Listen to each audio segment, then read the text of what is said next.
I still remember the day it started. The day my life changed forever. I was 17, living with my family in a small, rural town surrounded by dense woods. It began with small things, like finding strange symbols etched into the walls of my bedroom, or hearing whispers in the dead of night. At first, I thought it was just my imagination, but as time went on, the occurrences grew more frequent and more intense. I would find myself in rooms with no memory of how I got there, and my family would tell me of strange behaviors I had exhibited while in a trance-like state. I tried to brush it off as sleepwalking or some kind of psychological issue, but deep down, I knew something was terribly wrong. One night, I woke up to find myself standing in front of the mirror, my eyes black as coal, and my voice screaming in a language I didn't understand. That's when I knew I was in trouble. I tried to seek help, but no one believed me. They thought I was crazy or attention-seeking, but I knew the truth. I was being slowly consumed by something ancient and evil. I started to experience vivid, disturbing visions, and an intense feeling of hatred towards everyone around me.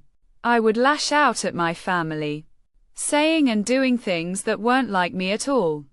It was as if I was a puppet, and some malevolent force was pulling the strings.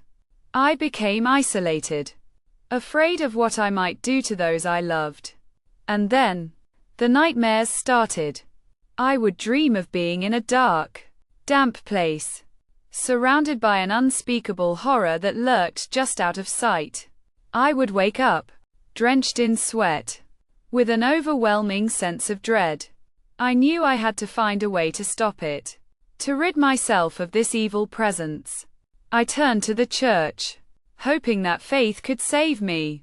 But as I sat in the confessional, trying to explain what was happening to me, I felt it, a searing pain in my head, like my brain was on fire. The priest told me to pray, to seek solace in God, but I knew it was too late. The darkness had already taken hold. I'm writing this now, in a desperate attempt to warn others. If you're experiencing anything like this, please, don't wait. Seek help. Seek faith. Seek anything that can save you from the clutches of evil. I'm not sure how much longer I can hold on. The darkness is growing stronger, and I can feel it, crawling under my skin, whispering my name. I'm scared. I'm so scared. And as I look back on these events, I realize that I was never the one writing this story. It was him, the demon, all along. I'm just a vessel, a puppet, a mere shell of my former self. The last thing I remember is the feeling of my fingers moving across the keyboard, typing out these words. As the darkness closes in around me, and everything goes black,